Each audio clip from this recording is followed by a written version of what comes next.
গোটা পৃথিবীতে এখন মুমিনের ঈমান নিয়ে খেলা হচ্ছে। মুমিনের ঈমানের অবস্থা নিয়ে এখন তারা তামাশা করতেছে গোটা পৃথিবী। ওরা টেস্ট করতেছে মুমিন কি জীবন্ত মুমিন না মুমিনগুলি মরা মুমিন। গোটা পৃথিবীর ইহুদি খ্রিস্টান আর হিন্দুরা এখন পরীক্ষা করতেছে আমাকে। এটা আমার রাসূলের কথা।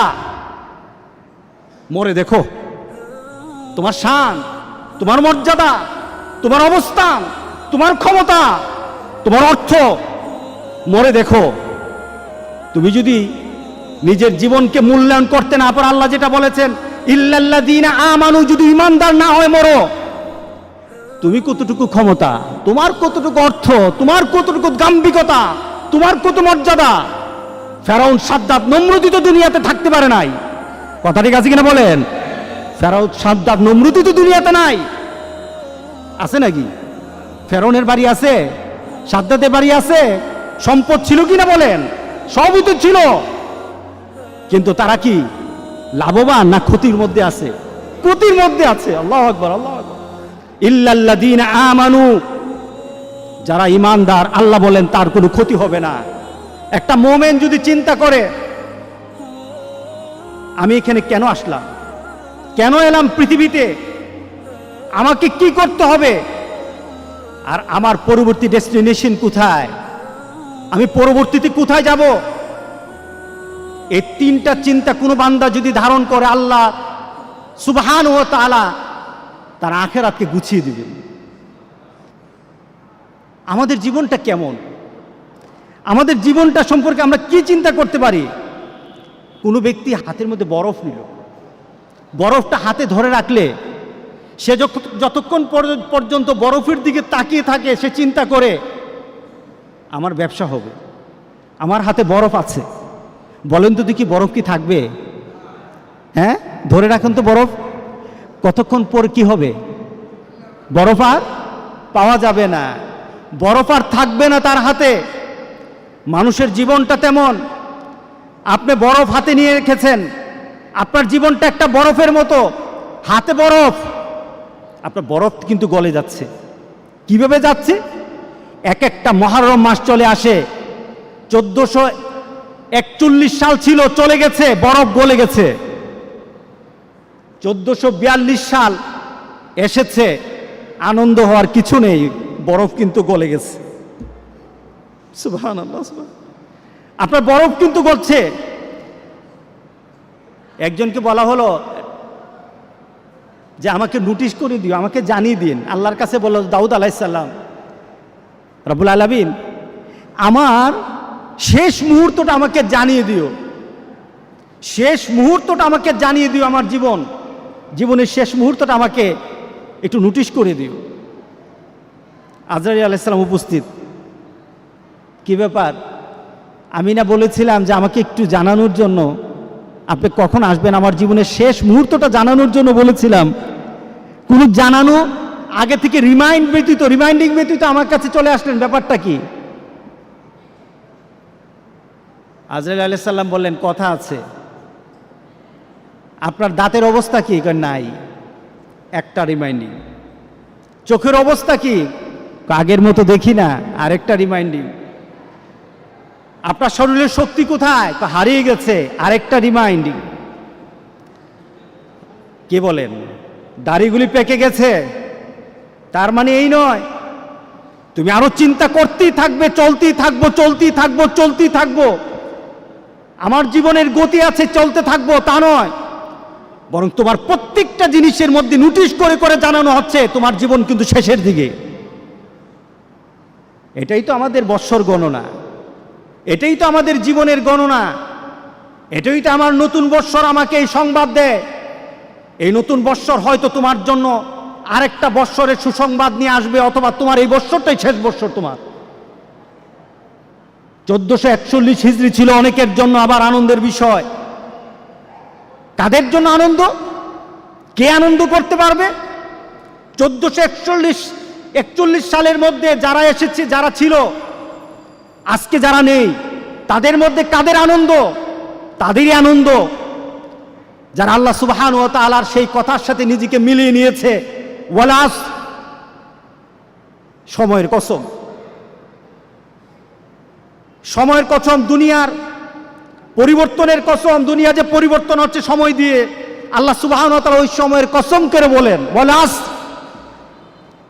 আসরের সময়টা কখন বলেন তো দেখি? বেলার, দিনের শেষ বেলা, দিনের শেষ বেলা, ওই সময়টার নাম কি? এরপরে কি হয়?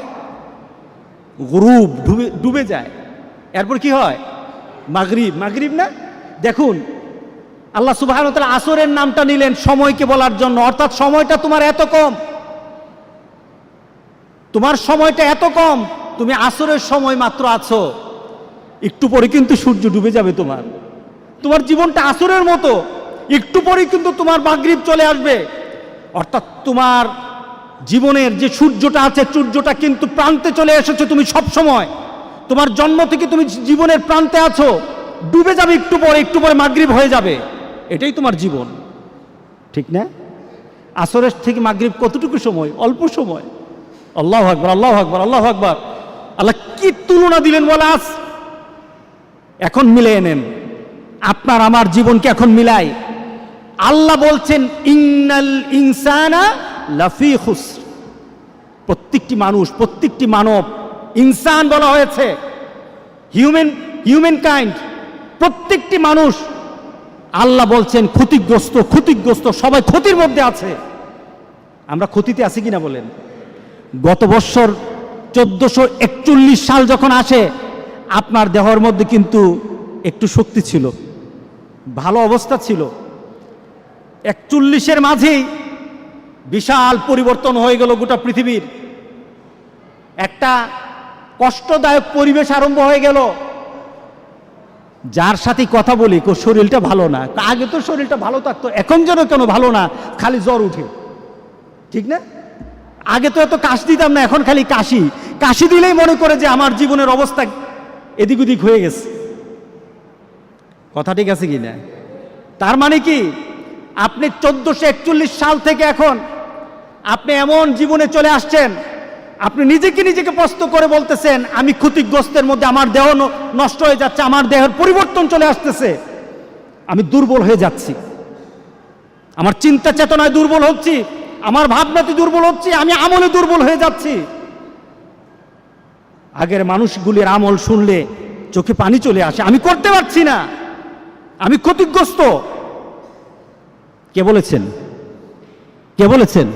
আল্লাহ সুবহানাহু ওয়া তাআলা বলেছেন ইন্নাল ইনসানা লাফি খুসর। পড়েন ইন্নাল ইনসানা লাফি খুসর। আল্লাহ বলেন না, আমার কিছু বান্দাকে আমি কিন্তু ক্ষতির মধ্যে ফেলে দেব না। আমরা কি পড়তে চাই বলেন তো দেখি? আমরা কি পড়তে চাই যে আল্লাহ বলেছেন আমার কিছু বান্দাকে, তার জীবন, তার যৌবন, তার জীবনের সকল কর্ম, তার আখিরাতকে আমি ক্ষতিগ্রস্তের মধ্যে ফেলে দেব না? আল্লাহু আকবার বলি।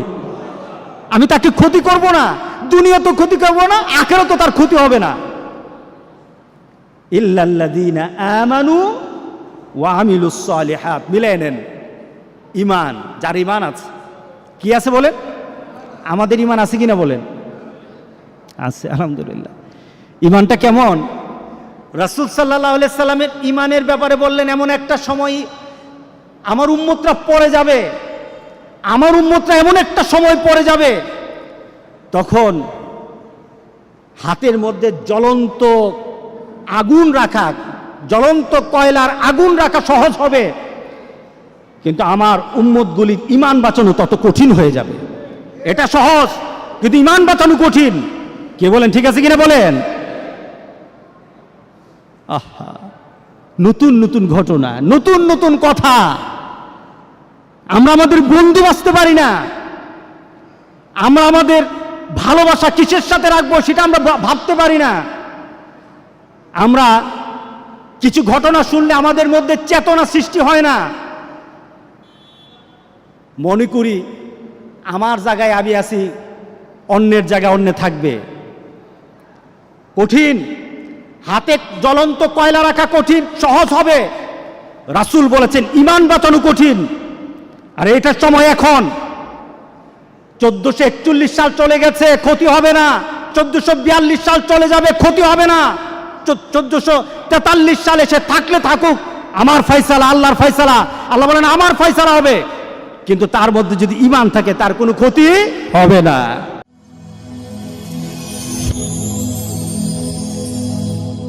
Rose TV 24. Enjoy by listening to the Holy Quran.